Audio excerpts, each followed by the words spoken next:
Hi, Peter. This is the second go at this. So this is AdeptiCon Diaries, day 3. How you doing, Peter? How you holding up? What? That's what I've been calling him. I don't know if I told you. I told you no. No, really? All right. Well, you ran into the last one, so I got to call it whatever I wanted. So day 3, we took a bunch of classes. That was kind of fun. I think we did 2 of them together. We did. One of them separate because it's important. I mean, we get codependent otherwise. So, first one we took a chibi class, right? I think that's what we did. So, what? You get all bashful because you're eating? Meeting. Okay. And it had to be like gooey. That limits, yes, and it's a gooey power bar. Limits the conversation. Mm-hmm. Mm-hmm. So we did chibis, and I think like chibis are kind of fun because they're like, I mean, it is fun. It's different. And this was the Ninja All Stars guy. Like I can't remember which Ronin it is, but we both painted the same guy, but different guys of the guy. I did with mine with green hair. Yeah, and zombie complexion. Much darker skin. Yep. So I think like the big thing with that I thought was like when I was signed up for it, I was like, Peter, you gotta take this. I was like, fine.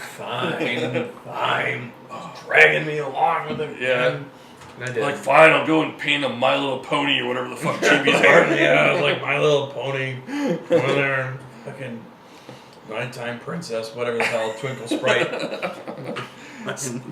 So I think the cool thing about this, Stare. like you start like painting like these big flat surfaces, and they're really challenging. You know, like you have to blend, you have to do that stuff. So it's like, even though I don't know, no interest in painting chibis, it's kind of different.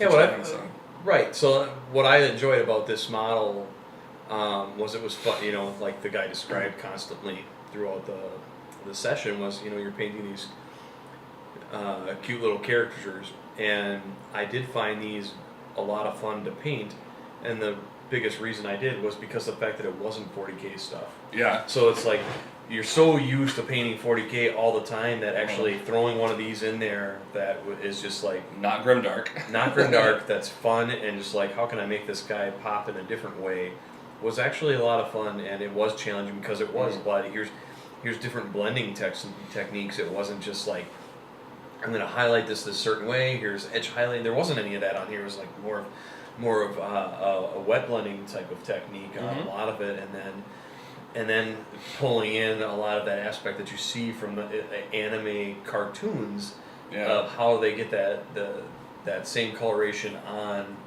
the screen and how you can portray that on your 3-dimensional model.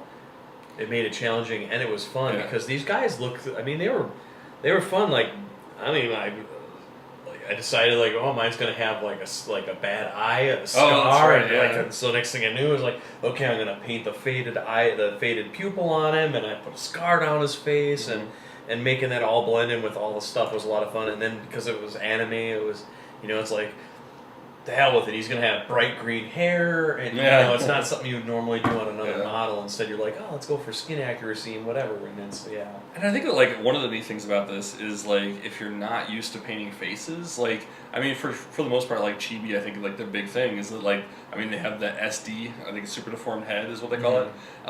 You know, it's like, so the head is blown up, and so like if you're not comfortable painting heads, you're painting this thing that's a lot more accessible. So you can get into the eye, you can paint the iris, the whatever, corona or whatever, the pupil and all that jazz.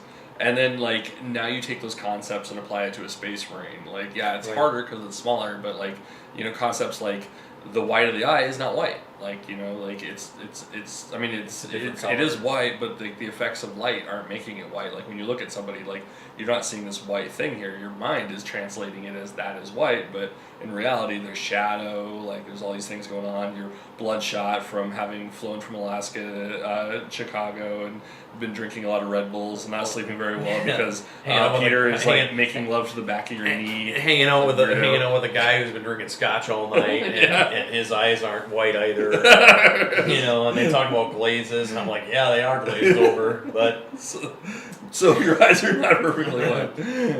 So anyway, that was kind of fun. Then the second class, you took the other YouTube class with Tabletop Minion. Adam, right? I did, and that was an enjoyable class too. And thankfully he did that. That's why you're watching. Otherwise, you wouldn't be watching. So because now we learn like, stuff. His personality is he's a really friendly guy, and he's a pleasure to talk to. Very informative, and I did enjoy both classes with him. Okay. The first one, you knew a little bit more because he was it was more technical, yeah. Technical and like how to use up your that alley, camera. right? So it's the types of camera, types of video editing softwares, things like that. Stuff I'm not very familiar with. So I gained a lot from that class, and saved me a bunch of YouTube videos of trying to figure out a lot of that stuff. Just taking one course, crash course in it. The second one was a little different. It was more of like how to get yourself out there, how to brand yourself. That kind of when's a good time to try to do different things, and it was pretty informative on that side of what to do with your YouTube channel and that sort of thing, creating your videos and how to get yourself out there even further and expand and what to do. And I gained a lot from that class too. I mean, there's certain stuff that it easily correlates to with what you have with podcasts on how to get your name out there. Because as much as so myself, I always it's like ruthless self-promotion. So, but I also, You're horrible at it. I'm horrible at it. So as much as it's like, I'll put my name out there constantly, but at the same time, it's one of those soft sells. Soft sell. So, because then people might be interested or might not be, and then sometimes you don't want to bombard them with, like, here's my card, here's my card, here's my card. I mean, some of these people just must not want to receive that all the time. Yeah. So, So thank you for watching this, even though I probably didn't push. That's all it is. What else do you? You took no. I'm just saying, because it's relevant to them watching us. Oh, okay. So then I took a class from Mr. Duncan Rhodes, which was camo. I thought that was kind of fun. It was the second time I'd taken a class. I took one class from him last year, and last year he only did 3 classes. Now he was doing something like 18, 17. He's got a lot. He's got his own damn room. It was here's the Duncan room. 8:30 and 10, I think, were his classes every fucking day. So there was 4 days worth of that, I believe. They had him just nailed to the wall, and it was cool. It was nice to as he was kind of going around the room, a lot of people explaining what he's done. He's like, oh, and they have some returners, and pointed to me, and hey. So that was cool. But I think he was kind of also writing that the high of caffeine to get him to the next point. So we got to hear lots of stories about life behind the scenes and stories about other people. Got to meet found out the guy that we were talking to when we first showed up. Yes, we're let's make this Dermot. guy. Let's make this guy Duncan famous. I don't know if we can do that on my YouTube channel that has a whole of 0 subscribers and yours that has more. 2 subscribers. Of yours that has 2, but yes. But yeah, Dermot, he was a really cool guy. He showed up. He's their new, I think, productions guy, or helps out with that, and so he does a lot of productions. I think he does some videos too. But he was hilarious. That guy was freaking funny. I mean, when we were standing in line and he was talking about how we're trying to figure out what line is this to get to the studio preview. Right. He's like, oh yes, us Brits, we just love queues. I mean, this is heaven for me. If it were me in your situation, I'd be happy because I just love, as a Brit, we love sitting in queues. Unfortunately, I have to run around and take pictures of everything. But so he was in the class for a while and we were talking. He's a Twin Peaks fan and everything. Oh jeez. So we're just talking shit. And he's just off the cuff, he was hilarious. So between him and Duncan, I think Dermot was telling us all right, you have to start some rumors about Duncan. First off, that he's really short. He's only about 4 foot tall, and I was and he's oh, and he has really big feet. And I was and really hairy feet too that he painted. Yes, like a helmet. And he has 2 breakfasts. so then Dermot leaves. All before 11 o'clock. So towards the end of the class, Dermot's gone, and Duncan's all right, so if any of those rumors come out, I know it's all you. Nice. So I gave him a Jeff the Custo T-shirt, and this is the second year that I gave him a shirt. Last time it was a meme shirt that I made of him. for a contest. And so I gave him the shirt, and he loved it. He's like, "Oh, that's great." That's why I told him a little bit of backstory about like how he's like a character on the podcast and everything. And like, and I was like, "Yeah, like we have this joke that all he does is play volleyball in the throne room, and so Duncan was like, "Oh, he must oil each other down and playing volleyball," and like, "Oh crap, there's that left foot on your armor," and it's like. That's exactly what it is. That's our narrative. That's our story. That's funny that you guys obviously have the same story. Right. So he was really happy with that. I was like, "Oh, what's your podcast, Mob Rules?" So yeah, that was pretty cool. Hopefully, we'll see that shirt show up. And like maybe a white dwarf. That'd be cool. Yeah, that'd be cool. So so then we took another class together after we bought a whole bunch of stuff, and that was the it's probably blurry there, but it's even more blurry. There you go. That's probably as we know, the depth of field, thanks to Adam. So we did this. We took a class from what was his name, Vince. I like your crack. Oh, thank you. I have a nice crack. My mom always told me. My mom always told me not to do crack, but that's to each his own. So that was kind of a blast. I think that guy was like, he was just like, he was just having us like add colors. He's like, well, remember, stone isn't gray. It's like everything. So purples and reds and oranges and whatever. So right. It's nature is chaos. Yeah. And so it should portray that way on your models. And yeah, it was a lot of fun.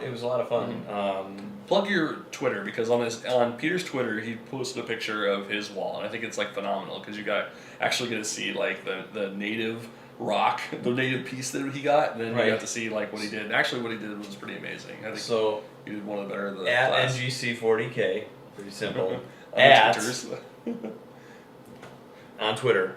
But yeah, the piece he gave was, it was zenithal painted, 3D printed, and it was 3D printed, and then so everybody else is painting the whole thing. Mm-hmm. But like as he's walking down the line, he's like, you don't have to paint the whole thing, just paint the section of it. So I ended up just painting half before of and after the face.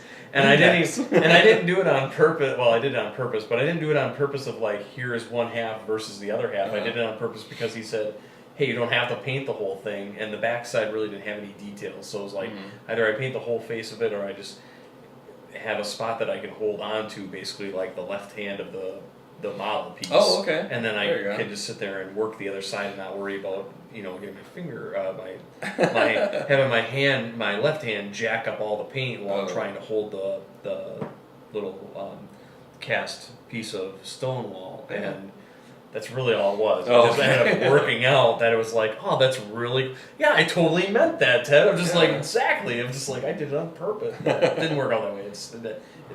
It worked out that way. I didn't mean it to be that way. But it ended up being really cool. So if you go to that, my Twitter, at NGC40K, I've posted a picture on there and you'll see that. And it does look pretty cool. This is what the stone looked like prior to us doing. Did you get your Chibi up there too? I did. Okay, cool. I think I did. All right. So if not, I sent it off to my wife and stuff. Just because it was fun. Cool. So then after that, I guess we just went. She sees what I actually do. She knows it's like, money well spent. Oh, that's what he's doing there. Oh, here I thought it was all the women and everything. Like, you're like, oh, women, right? There's like 2 or 3 of them laying around the whole entire place. Yeah. But other than that, I think we had dinner and now we're back here. So, yeah. So I know we had a listener that asked to see one of the miniatures. Also, we got the last of our swag bag stuff came in today, and that was what is it? Dark Souls, Dark Age. Dark Age. Okay. And it was cool because we got a box, starter game, right? 2 of the books that go along with this. Yeah, so 2 of the faction books. Then we got 2 other models, which I'm not sure whether we're part of that or not. Right. One was like base inserts for the models, and I think there's like 4 or 5 of them or something like that. And I think the other one was like, it was a piece of a wall or something like that. So it's like terrain maybe? I don't know. That one just had a little sticker on it that said like, was it DAG 12 or something like that. So I'm guessing that's Dark Age or something. This is a game I've heard about in the past and had a little bit of interest in it because it was like a skirmish-based thing, I believe. And some of the factions or they described models sounded pretty cool. Yeah. And if you're a big 40K player, trying to find time to get into another big game can be Yeah. tough. But some of these little skirmish games wouldn't be so bad. It's like if all you need is, say, a kill team or something like that, Yeah. like a handful of models. Like that's a game that you can spread out and play with other people. Like half hour, an hour, like that'd be nice. Just like kind of break things up. Right, and so the fact they gave us that much material is pretty amazing. Yeah. So, Yeah, you know, thanks to them, and I'm not sure who makes Dark Age. That was Cool Mini or Not. Okay, Cool Mini or Not, thank you, because it was, you know, the packaging was high quality, the books look high quality, so it's, you know, pretty cool. Yeah. So yeah, let's go take a look at those, and we'll take a look at. I think there was like that Steam God Steam mini. I think there's a Kickstarter, and we got that Golem thing that people wanted to look at. So let's take a look at those and call it. All right, we'll be right back. So this was that GodTier Golem creature. Let's see. So it comes in 2 pieces. And it looks like, it looks like almost like a GW base. A little bit more pokey things at the bottom. And yeah, let's see if we can get like a good shot of the detail. There we go. Step it down a bit. But yeah, just boom, boom, done. There he is.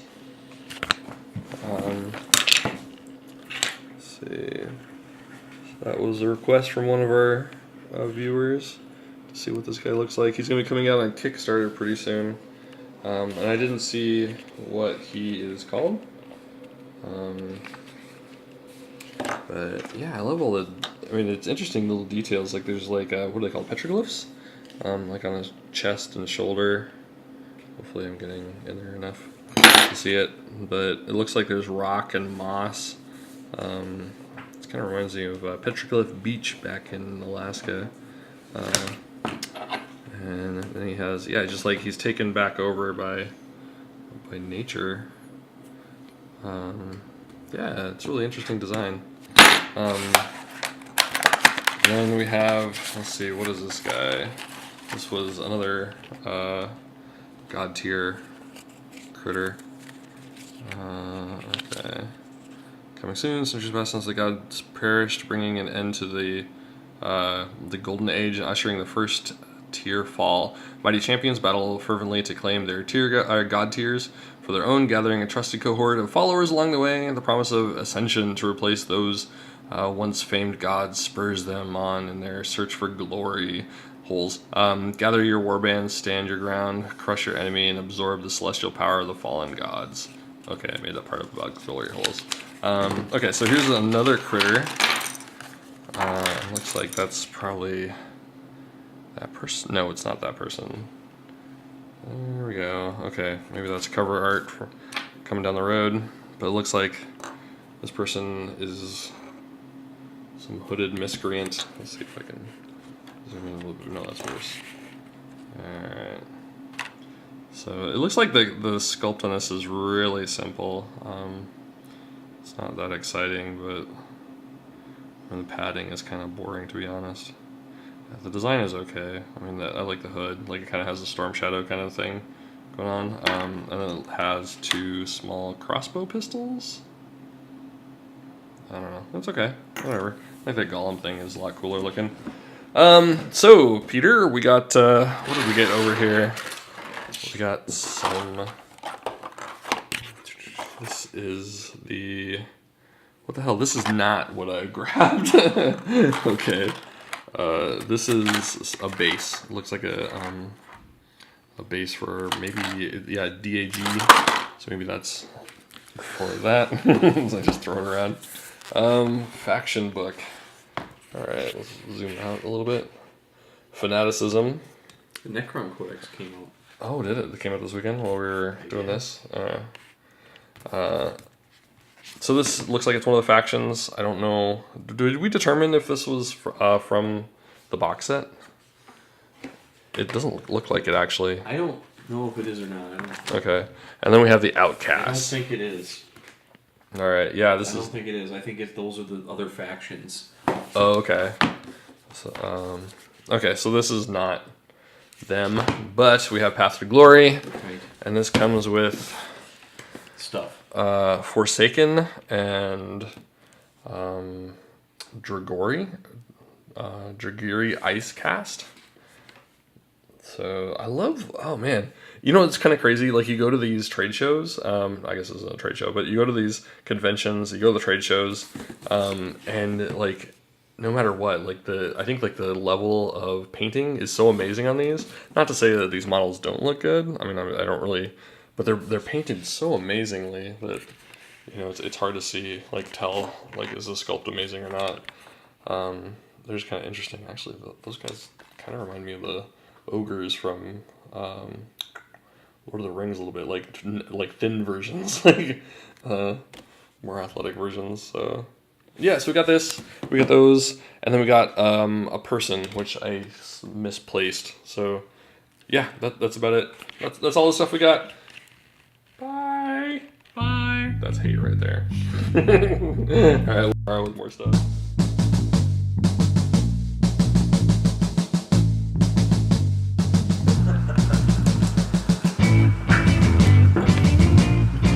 Get my settings right.